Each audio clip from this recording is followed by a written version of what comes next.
Well, we've been dumped on everyone, and we're getting a little more snow right now as we speak. I don't think this little bit's going to be a lot. I think, maybe an inch, if even that. What loveliness outside.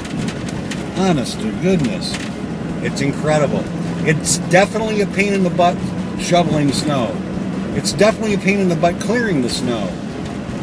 But come on, this is beautiful. Something about being in a warm car right in the middle of all this like dangerous snow and ugly weather. And there's a safety in it. You feel safe, at least I do anyway. You know what I mean?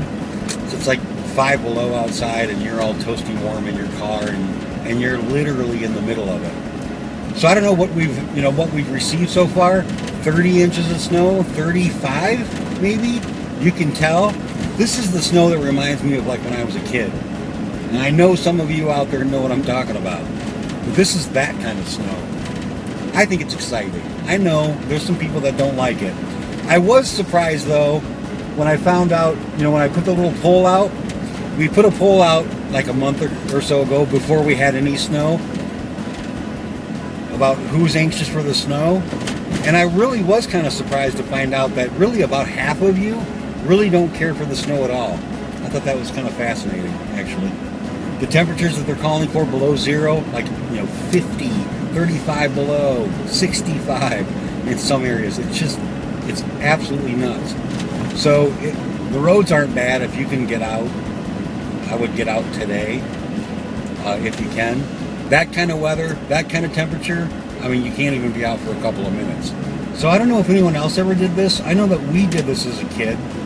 Really cheap red box that you could fill up with snow. It was open on one end, and you could make an igloo. Like it made this perfect igloo block, and you could pack snow in it, and then dump it upside down, and this block of snow would come out. Those were really cool. Like you could really make some cool snow forts back in the day. The other thing that we used to do is out of these snow mounds like this, like that would sit on the corner of our street. When they sat there for a while and they were hard, you could make little snow forts out of them. I know today you can't say that stuff because everyone's like, "Oh my God, you might get hurt." So here's a shot of what Woodside Drive looks like. This road is just, even without the snow, this road is treacherous. It used to really be a nice road, but now it's just tore up. Some of the most beautiful homes back here. So who knows where this is?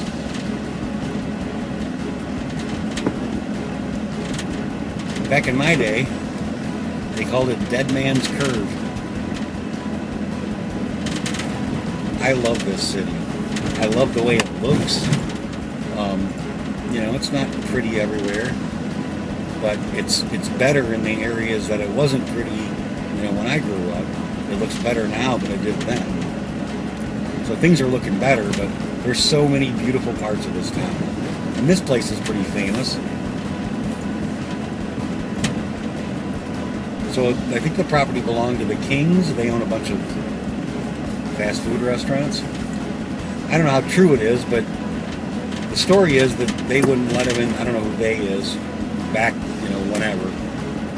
I don't know the whole story, but then apparently they wouldn't let him into the country club. So he said, you know what? Fine. I'll just build my own golf course on my own property. So on the property to the left of me, which I'm not sure who it's on. I think it's called something else now. I forget what it is. But there's like 5-hole golf course on the property. So did you guys catch the story about Crepe? About the doctor who all of this land is named after? How fascinating. I think people forget. I forget sometimes the historical significance of the area that we live in. That it's not just this land that's like the Park District's land. There's a couple people out here sledding. There's about 6 people out here sledding. Oh, there's a few other people.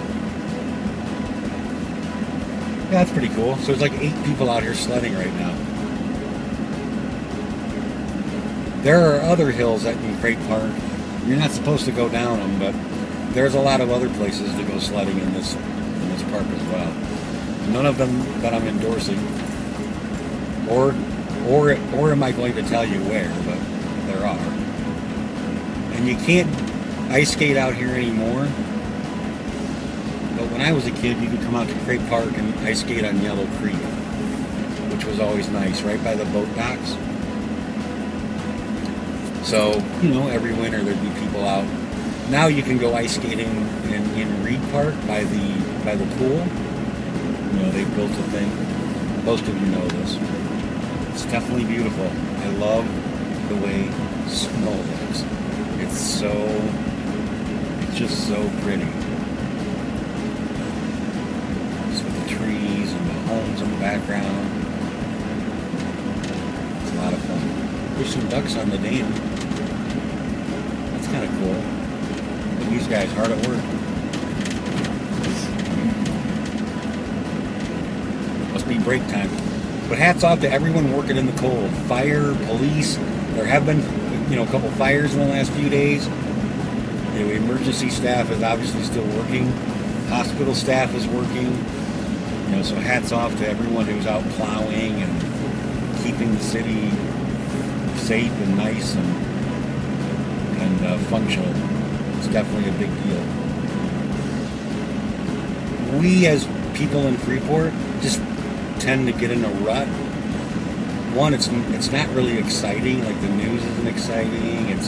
I try to make it exciting because I think it really is exciting. Like it's not an act. Like I really am excited about all this stuff. Which maybe that's what makes me crazy. But I think we fail sometimes. We fail at really like showing how exciting